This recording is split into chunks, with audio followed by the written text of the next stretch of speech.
By week 4, the house and I made a truce. I stopped pacing and started reading again. Old paperbacks that smell like attics.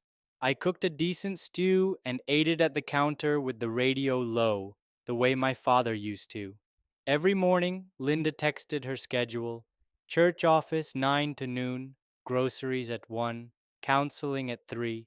She didn't make a show of it. She sent the truth and let it sit. In session, our therapist asked for non negotiables. Mine were simple, not punitive: no secrecy, no late night rehearsals, no friendships that look like courtship from across a room. Add 2 rituals: walks after dinner twice a week, and a weekly coffee away from the house. Maintenance keeps the beam from sagging, I said. Linda nodded like she heard both the metaphor and the warning. She brought her own list: boundaries at the theater, saying no to committees that stole weekends, inviting me to fittings when it made sense, so her world didn't live in a separate wing anymore. She offered passwords without being asked. She changed her number and gave it only to the people who needed it. I want light in the rooms, she said. No more corners. I didn't forgive on a schedule. Some mornings anger woke early and made toast in my kitchen. Other mornings regret brewed the coffee, asking why I let silence settle long before Baxter's. I wrote 3 lines a day in a cheap notebook: what I learned, feared, hoped.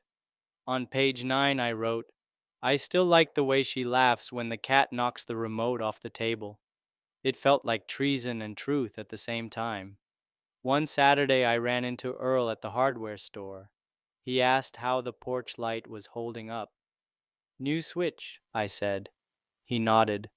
Some fixes hold the first time, some take a second pass. He was talking about more than copper and screws. In the parking lot, I sat with both hands on the wheel and let a little relief in. Friends who speak plain are a gift. Around day 32, Paul intercepted me at the mailbox. He carried a bag of seed for his feeder and a face that had learned humility. Harold, he said, I'm leaving town next week. I won't trouble you. He didn't ask for absolution. He just put distance where it belonged. We shook hands like men who understand the price of a mistake. At 60 days, we reviewed the plan. The therapist suggested a weekend away to see if we could carry our progress outside the beige room. We went to a small lake cabin we used when the kids were little. Separate cars, separate bags, joint purpose. Friday night we cooked simple food and watched the water darken. Linda read me a letter. It wasn't a performance, it was an accounting. She named the harm. She named her betrayal without dressing it up.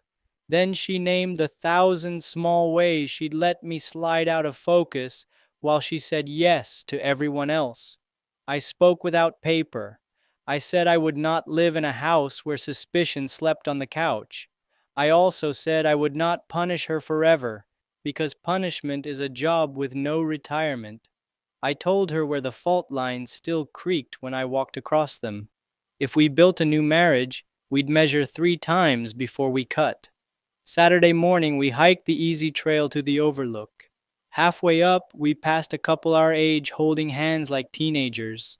I felt heartbreak and hope in the same breath. At the top, Linda asked, Do you want to keep trying? I said, I want to. That's the truth I have, not poetry, but honest. Back in town, we told the kids the plan.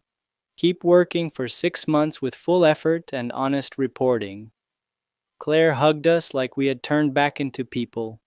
Pete said, I just want you to have more good days than bad.